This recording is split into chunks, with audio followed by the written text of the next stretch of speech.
Good morning, Darian DuPaul Benson. I'm sorry I didn't get a chance to talk to you last night and answer your questions about the whole HR process for getting a job. So I thought I'd make this quick little video to kind of, give you some idea on the bureaucracy of the government. So you apply for a position and your little paperwork goes through, and one of the first places it stops is HR. And there is somebody in HR who is reading your information, scanning it or whatever for like keywords for whatever position that you want. 9 times out of 10, the person that's scanning the information is going to be making less than you, so it's probably not a priority for them to get your resume or your application through. Just keeping it real. Once they finally do push your application through, it's going to sit on a stack on somebody's desk for a few days. And then that stack moves from that person that's in HR over to the actual person that posted the position, the supervisor or chief or unit chief or whoever. More than likely, it's going to be the supervisor. And then the supervisor will get not necessarily the paperwork.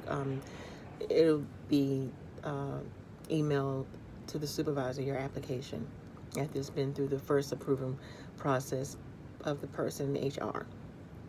So then the supervisor gets it and they go through and they read it. They're not going to read it the day they got the email. You know that. And they're not going to read it the next day either.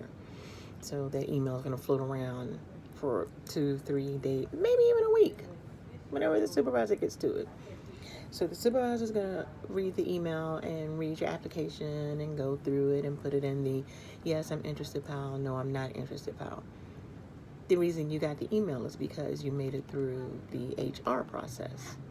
And once you make it through the HR process, it could be,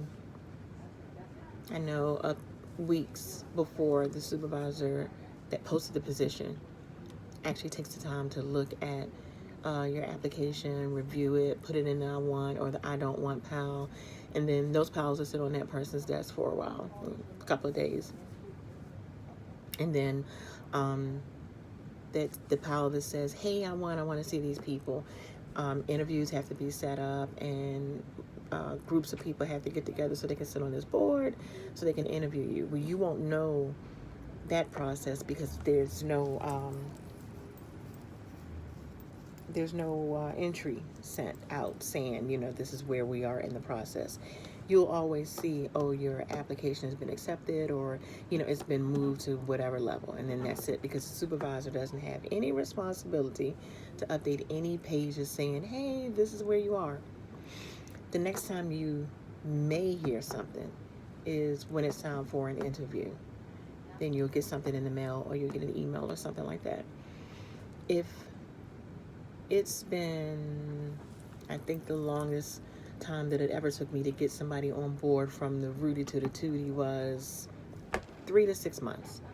And that's if the that's only if the job doesn't get canceled in the meantime, or I'm told to promote within, or something like that. After the interview process, then it's got to be approved, and you got to have another board to look at all the approvals or the one approval and look at all the other ones that were rejected. And finally, you'll get a call. If you got a lot of applications out there, you know the saying, if you stick enough stuff on the walls, some will hang and some will fall. So it could be 6 weeks, it could be 6 months. Smooches.